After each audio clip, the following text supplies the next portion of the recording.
Le BTS Comptabilité et Gestion des organisations prépare des techniciens supérieurs qui travailleront dans un cabinet d'expertise comptable au sein du service comptabilité d'une entreprise, dans une banque, une société d'assurance ou une administration. C'est une formation de BTS Comptabilité et Gestion dans laquelle en fait on a à la fois une formation professionnelle et générale.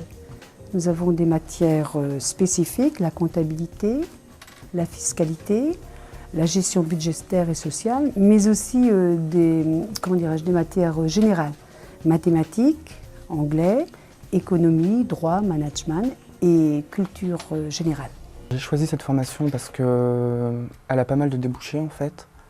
Après un BTS, on peut soit rentrer sur le marché du travail si on a envie, ou si on veut, on peut continuer ses études soit par une licence pro, ou soit par un DCG, c'est-à-dire un diplôme comptabilité de gestion.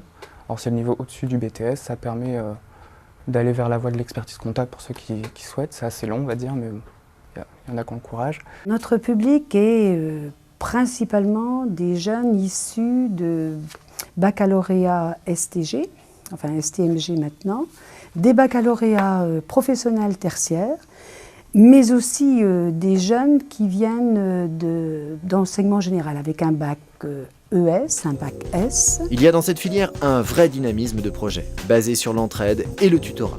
D'abord, on a mis en place un tutorat professeur-étudiant. Eux, ils ont organisé un parrainage entre eux, les deuxièmes années parrainent les premières années. Et puis ensuite également, on a mis en place un soutien aux étudiants en difficulté. Le partenariat avec des professionnels est aussi un moyen de connaître le métier et se créer un réseau. On a mis en place différentes relations avec les entreprises. D'abord, nous avons des professionnels qui viennent et qui font des conférences, qui présentent un petit peu le métier, notamment des experts comptables. Ensuite, également, les rapports avec des entreprises, ça va être dans le cadre de la recherche de stages, puisqu'ils ont quand même des stages d'une certaine durée. Et également, nous organisons en première, voire en deuxième année, des visites d'entreprise. Ça permet de connaître le terrain également professionnel. On a par exemple pour les comptables, que ce soit au niveau des bacs pro ou des BTS, toute une vision de toute la comptabilité d'une entreprise, de la vente jusqu'à la paie. Il y a une partie juridique, de trésorerie, de comptabilisation d'achat, de vérification, de gestion. Les débouchés sont possibles et nombreux à la suite de ce BTS. Sur une promotion, nous pouvons dire que la moitié part dans la vie active.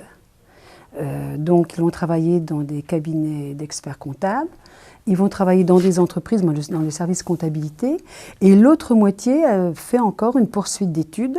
Alors là, vraiment la poursuite d'études, c'est principalement vers l'expertise comptable, mais aussi des licences professionnelles de différents horizons, ressources humaines, dans le domaine social, le management également. L'avantage, c'est que ça change tout le temps, quoi. Il n'y a pas de routine parce que les lois elles évoluent. Il y a constamment du changement, les taux ils changent tout le temps, comme la TVA par exemple, c'est un taux qui change tout le temps, du coup il faut tout le temps s'actualiser, être au courant, faut rechercher l'information, faut être curieux en fait.